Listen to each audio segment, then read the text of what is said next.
কোন হ'ব ভাৰতীয় দলৰ পৰৱৰ্তী অধিনায়ক? কোন হ'ব ৰোহিতৰ উত্তৰাধিকাৰী?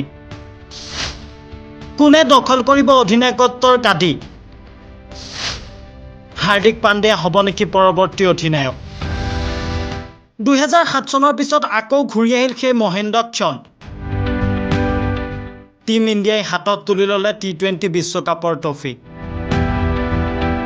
ৰোহিত শৰ্মাৰ নেতৃত্বত পুনৰ এবাৰ টিম ইণ্ডিয়াই দেশৰ নাম বিশ্ব ক্ৰিকেটত সোণোৱালী আখৰে লিপিবদ্ধ কৰিলে।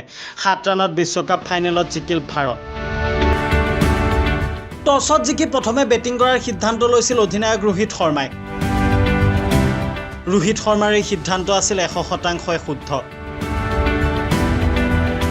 কিয়নো ইতিহাস সাক্ষী আছে যে বিশ্বকাপ টি-20 টছত জিকি প্ৰথম বেটিং কৰা দলটোৱেই হৈ আহিছে চেম্পিয়ন। কিন্তু শেহতীয়াকৈ বিশ্বকাপ টি-20 ৱৰ্ল্ড কাপৰ খিতাপ দখলৰ পিছতেই বিৰাট কোহলি তথা অধিনায়ক ৰোহিত শৰ্মাই টি-20 ৱৰ্ল্ড কাপৰ পৰা বিদায় মাগিলে।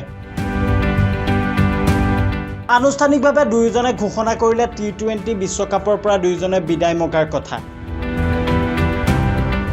এতিয়া প্ৰশ্ন উত্থাপন হৈছে, দৰাচলতে টি-20 বিশ্বকাপত ইণ্ডিয়াক প্ৰতিনিধিত্ব কৰি কোনে অধিনায়কত্বৰ পদ দখল কৰিব?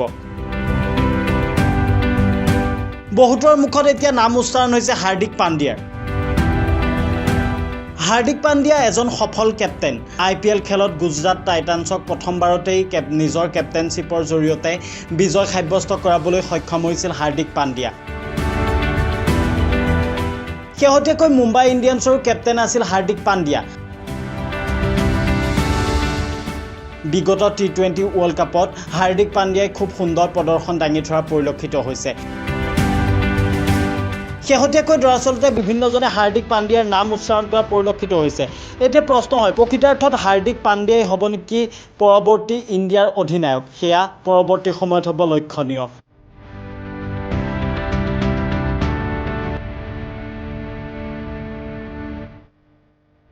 Sport desk, reporter any.